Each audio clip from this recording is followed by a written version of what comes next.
दोस्तों, आज हम अनबॉक्स करने वाले हैं ये हेलीकॉप्टर। चलो अनबॉक्स करते हैं।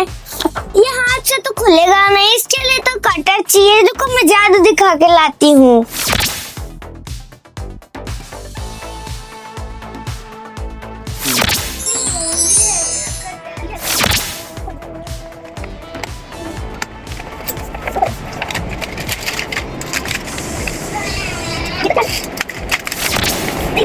ये तो चालू ही नहीं हो रहा। लगता है इसमें बैटरी नहीं है। अरे इसमें तो बैटरी ही नहीं है। चलो फिर से जादू दिखाती हूँ।